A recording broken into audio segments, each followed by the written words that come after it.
Аялал жуулчлалыг нэмэгдүүлэх хүрээнд оюутан цагдаа хөтөлбөрийг хэрэгжүүлсэн. Өнгөрсөн жил үр дүнгээ өгч жуулчид өөрсдөө сэтгэл хангалуун байсан учраас энэ жил хөтөлбөрийг үргэлжлүүлэхээр гадаад хэл нэгтэй сургуулиудын дунд сонгон шалгаруулалт зарлан зуны 3 сарын туршид оюутан цагдаар ажиллах залуус бэлэн болжээ. Хэлний мэдлэгээ дээшлүүлэхээс гадна хууль эрх зүйн мэдлэгтэй болдог. Эх орныхоо дурсгалт газруудын талаар жуулчдад танилцуулж, танин мэдхэн хүрээгээд тэлдэг зэрэг давуу тал олныг дурдж байна. Ер нь бол жуулчдын хвчлэн 2-3 зүйл юм хвчлэн асуудал. Нэгдүгээр нь бол мэдээж музей олон нийтийн үзүүрийн газрын хаана байдаг вэ гэж. Хоёр дахь асуудал нь юу гэдэг вэ гэхээр ерөнхийдөө Монгол улсын талаар мэдээлэл хүсдэг.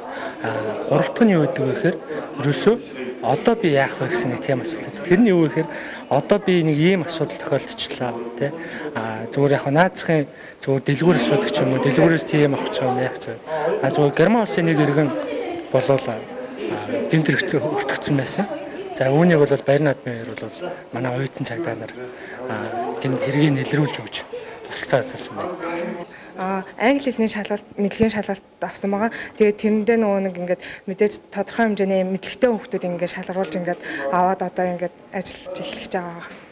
Бид нарыг ингээд бүр ажиллагаа явж дуудаж ирээд ингээд хүүе та нар ингээд юу идэм бэ? Яг ингээд ямар юм идэм бэ гэд танилцуулгад өөнчөөстэй ямар гоё юм бэ гэд тэгээд ингээд бүр ингээд хамт зураг авахлаад ингээд олон нийтийн сүлжээнд тавиад тэгээд ингээд бусад жуулчдыг одоо ингээд Монгол улс руу бас татдаг. Жуулчид ерөнхийдөө нөгөө Монгол улсын газар нутгийг мэдхгүй учраас нөгөө одоо ингээд дэлгүүр хаан байдаг, эмийн сан хаан байдаг. Одоо тэгээд ингээд очих жоо газар олохгүй тийм тохиолдол маш их байдаг. Өдөрт ерөнхийдөө ойролцоогоор 20-30 жуулчдад тусалж чаддаг.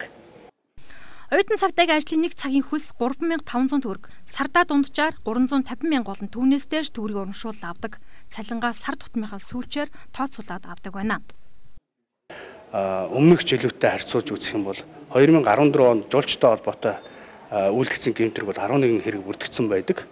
За энийг одоо өмнөх 13 онтоос харьцуулахаар зэрэг 79 79% бол гэмтрийн гаралт буурсан. Тийм учраас бол энэ жуулчтай холбоотой бас оюутан цагдаа оюутнуудыг ажиллуулж энэ арга хэмжээс татан оролцуулах нь маш үр дүнтэй юм байна гэж энэ арга хэмжээг бол 2 дахь жилдээ зохион байгуулж байгаа. Оюутан цагдаа хөтөлбөрийг жил бүрийн 103 сар хэрэгжүүлнэ. Тиймээс энэ 100 хамрагдаагүй ч гэлээ эх жил хамрагдаж болохыг сануулж байгаа. Тухайлбал тухайн жилийн 6 дугаар сард багтаан нийслэлийн цагдаагийн газарт бүртгүүлж сонгон шалгаруулалтанд оролцох боломжтой хэллээ.